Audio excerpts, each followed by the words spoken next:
Hey everyone, Crystal Chester here with TrueHealthRD.com. Most of us know to avoid trans fats because of all of the serious conditions that have been linked to consuming trans fat. Especially the number one is heart disease, and that's the number one killer in the world right now. And we know how to look for it. You avoid MSG, you avoid partially hydrogenated oils that you see on the label, but there is a health food out there that does not have it on the label and can contain up to 4% trans fats.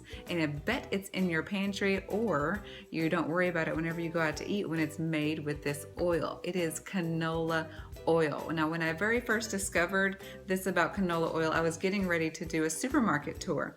And you know the saying, it says, don't eat anything you don't know how to pronounce. Well, some people have bigger vocabularies, and I thought, how can we change this? So I changed it to, don't eat anything you don't know what it is. And I was looking at labels and I saw olive oil. Well, I know what olives are. I saw sesame seed oil. Well, I know what sesame seeds are. Kind of stopped at the canola oil. I was like, I don't know what a canola is. Well, actually, there's no such thing, because canola oil actually comes from the rapeseed. Well, for marketing purposes, they thought they should better change the name.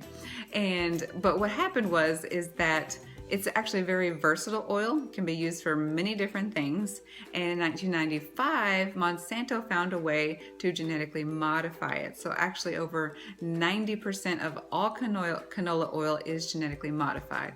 Now, if that's not enough, because it's also a very volatile oil, it's really high in polyunsaturated fats, like you're getting your omega-3s.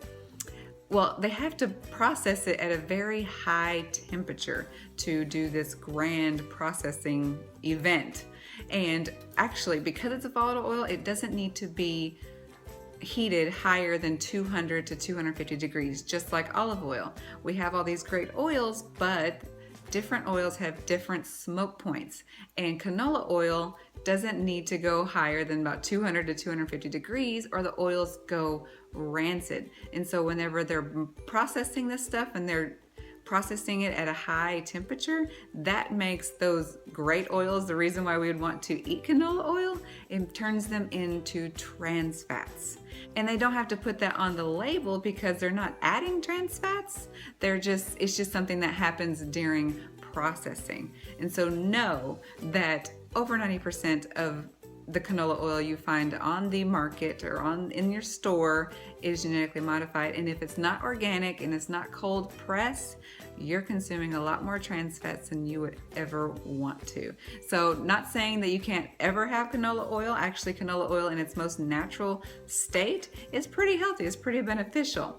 But look for organic, cold pressed canola oil. I still wouldn't have it as a staple in your diet. Stick with more olive oil and coconut oil to reap the benefits of getting a good, healthy fats in your diet. I hope that helps you get rid of the canola oil. Don't get rid of the coconut oil. Get rid of the canola oil. Here's to good health. I'll catch y'all next time.